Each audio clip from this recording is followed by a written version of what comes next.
প্রিয় ভাই ও বোনের, আজকের অংশ হলো যাত্রা পুস্তক ৭ অধ্যায় ১ থেকে ১৩ পদ। আমরা এখানে দেখি ঈশ্বর মোশিকে মিশর দেশে তার মনোনীত জাতিকে উদ্ধার করার দায়িত্ব দিচ্ছে, যা মোশির চোখে অসম্ভব একটা কাজ ছিল। অনেক সময় ঈশ্বর আমাদের এমন কাজের জন্য ডাকেন যা আমাদের সামর্থ্যের বাইরে মনে হয়। মোশি মনে করতেন তিনি ভালো বক্তা নন, তাই ফোরনের সামনে দাঁড়ানোর যোগ্যও তিনি নন।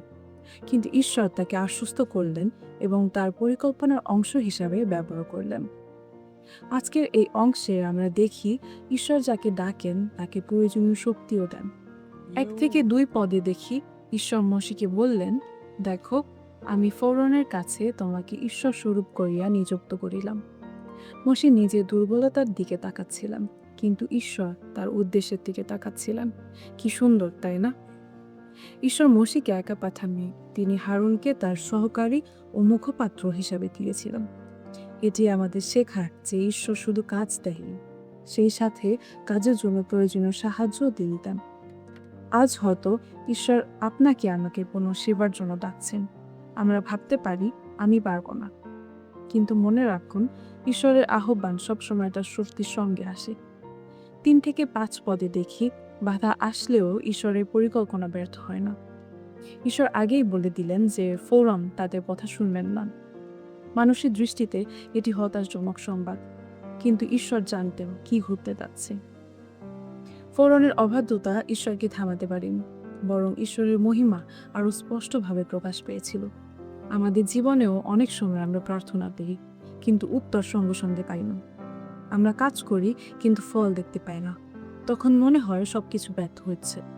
কিন্তু ঈশ্বরের পরিকল্পনা মানুষের বাধার উপর নির্ভর করে না, তিনি তার সময়ে তার উদ্দেশ্য পূর্ণ করেন। ৮ থেকে ১২ পদে আমরা দেখতে পাই ফোরনের সামনে হারুনের লাঠি সাপে পরিণত করে। তারপর মিশরের জাদুকরেরাও একই ধরনের কাজ করল। দেখে মনে হতে পারে উভয় পক্ষের শক্তি সম, কিন্তু তারপর একটা গুরুত্বপূর্ণ ঘটনা ঘটল। হারুনের লাঠি অন্য সব লাঠিকে গ্রাস করে ফেলল। এটি ছিল একটি স্পষ্ট বার্তা যে মিশরের সমস্ত জাদু, ক্ষমতা ও দেবদেবীদের উপরও মহান ঈশ্বরের কর্তৃত্ব রয়েছে।